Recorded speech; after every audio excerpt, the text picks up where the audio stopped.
તો વલસાડ જિલ્લામાં શ્રી રામ મંદિરમાં પ્રાણ પ્રતિષ્ઠા પ્રસંગને દિવસે સમગ્ર જિલ્લામાં માંસાહાર વેચાણ પર રોક લગાવીને સમગ્ર જિલ્લામાં કતલખાના બંધ રખાવવાની માંગ સાથે જિલ્લા કલેક્ટરને રજૂઆત કરવામાં આવી છે। સમસ્ત ભારતના તથા સનાતન ધર્મ સંસ્કૃતિના ધરોહર આરાધ્ય પ્રભુ શ્રી રામલલ્લા એમના જન્મ સ્થળો અયોધ્યાજીમાં ભવ્ય મંદિરમાં વિરાજમાન થવા જઈ રહ્યા છે અને જેમની પ્રાણ પ્રતિષ્ઠા મહોત્સવ તારીખ 22/1/2024ના સોમવારના રોજ થવા જઈ રહ્યું છે। ત્યારે સમસ્ત ભારત સાથે વિશ્વના 26 દેશોમાં પણ પ્રભુ શ્રી રામલલ્લાના પ્રાણ પ્રતિષ્ઠા મહોત્સવની દિવાળી પર્વ મુજબ ધાર્મિક પરંપરા મુજબ સૌ આનંદોત્સવ મંદિર કેન્દ્રો પર ઘર ઘર ઉજવણીની તૈયારીઓ કરી રહ્યા છે,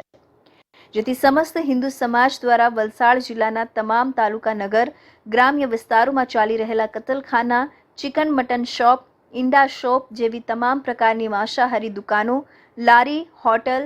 તારીખ 22/1/2024 સોમવારના રોજ બંધ કરાવવામાં આવે એવી માંગ કરવામાં આવી હતી। પ્રભુ શ્રી રામલલ્લાના પ્રાણ પ્રતિષ્ઠાના પવિત્ર દિવસે કોઈપણ પ્રકારની જીવ હત્યા ન થાય અને સંપૂર્ણ જિલ્લો રામમય બની રામ રાજ્ય તરફ આવનારા દિવસોમાં આગળ વધે તેવી માંગ વિશ્વ હિન્દુ પરિષદ દ્વારા કરવામાં આવી હતી। અમે આજ રોજ માનનીય કલેક્ટર શ્રી અને માનનીય એસપી શ્રીને સંબોધીને જે 22 તારીખે આપણા ભગવાન મર્યાદા પુરુષોત્તમ ભગવાન શ્રી રામની પ્રાણ પ્રતિષ્ઠા થવા જઈ રહી છે, એ દિવસે આપણા વલસાડ જિલ્લાની અંદર તમામ કતલખાનાઓ જેમ કે માંસ, મચ્છી, મટન, નાની નાની લારીઓથી માંડીને જે પણ જીવ હિંસા કરે છે એ તમામ કતલખાનાઓ બંધ રાખવા માટે અમે એક આવેદનપત્ર આપ્યું છે, જે અમારા ભગવાન શ્રી રામજીની